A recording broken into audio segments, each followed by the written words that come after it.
1, 2, 3, 4. 4 is a number that's been used lately a lot in the NFL in terms of its handing down suspensions to its players. 1 player smoked marijuana, 1 player supposedly deflated footballs, and 2 were involved in domestic abuse cases. The NFL, although it's not America's pastime, is a big part of our culture. The Super Bowl, which is the NFL's championship game, is the most watched event in the United States all year. And this upcoming week on Thanksgiving, while you're sitting on the couch stuffed from turkey, you can watch 3 NFL games that day. As a football fan and a reasonable person, I don't like how the NFL has handled its domestic abuse cases and the suspensions handed down to the men involved. The NFL needs to implement a suspension punishment baseline in which a certain type of offense warrants a certain number of game suspension, which can be varied from there. I'm going to tell you about Tom Brady, Ray Rice, Greg Hardy, and Stedman Bailey, 4 players in the NFL, the suspensions they received, and the current policies and fines in place that the NFL has, and how they can be changed in order to make it more enjoyable and a better league overall. Ray Rice, a former running back for the Baltimore Ravens, was suspended for 4 games, which was later reduced to 2, for his role in a domestic abuse case involving him and his now wife. Greg Hardy, a current defensive end for the Dallas Cowboys, was suspended for 10 games, which was later reduced to 4 games, for his role in a domestic abuse case involving him and his girlfriend. Stedman Bailey, a wide receiver for the St. Louis Rams, also got 4 games for smoking marijuana and failing a drug test. Tom Brady, the quarterback for the New England Patriots, also got suspended for 4 games, which was later dropped to 0 for his supposed role in the Deflategate controversy. There's no line in the NFL between nonviolent and violent offenses which warrant suspensions. These men also often don't face outside punishment because the NFL punishment is enough. Jane McManus, a writer for ESPNW, says that trying to draw some straight moral line between Tom Brady and deflated footballs and throwing a woman on a pile of assault rifles, according to the alleged victim, which is what happened in the Greg Hardy case, is a losing game. The reason NFL justice matters is because abusers so often don't face penalties in the criminal justice system. Now, although the NFL does have a suspension quantitative game policy in place, they don't. But they do have a numerical policy in place for fines, a system that has worked for years. In the current system in the NFL, there are set fines for in-game penalties such as fighting, taunting, contact with officials, or improper uniforms.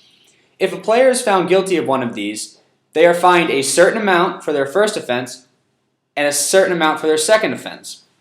Now, over the past years, the numbers of on and off the field penalties have increased greatly.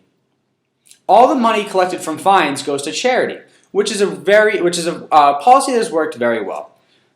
But in 2007, due to the great increase of on and off the field penalties, Roger Goodell, the commissioner of the NFL, increased and strengthened the league's personal conduct policy due to an increase in the recent issues.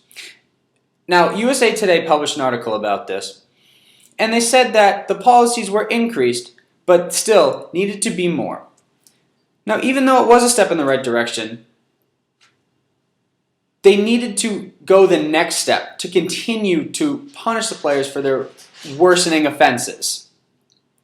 The NFL now needs to put in place a system in which a player gets a set number of games as a suspension for a certain offense, such as 2 games for failing a drug test, 2 games for an off-the-field issue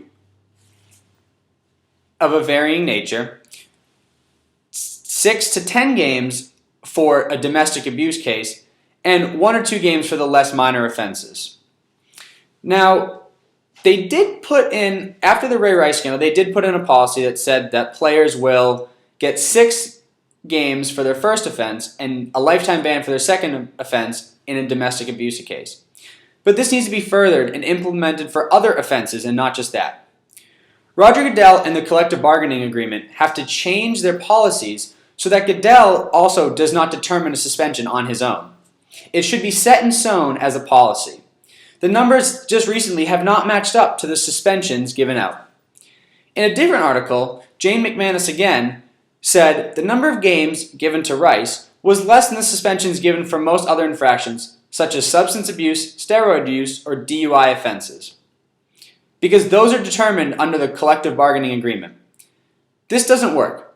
This needs to be changed because domestic abuse, one would argue, is worse than smoking marijuana. So the NFL, as popular as it is, needs to take a stronger on and off the field policy for its suspensions to send a better message, make the suspensions more fair, and also to make the league a better place. As an audience and as a country, we need to take a stand and show the NFL that it needs to get more serious on its punishments. We need to propose policies that can be implemented in handing down suspensions, and we also need to show the NFL that domestic abuse isn't a joke and it should be taken seriously, and the players involved should be punished as seen fit. Without continual growth and progress, such words as improvement, achievement, and success have no meaning. Now, Ben Franklin said this quote, and I think it really can apply to the NFL because they need to continually grow and to progress as a league in terms of its policies and player behavior to cement themselves as the national game that they are and to the spectacle that these games provide.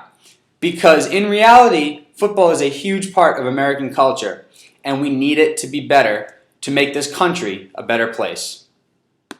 Thank you.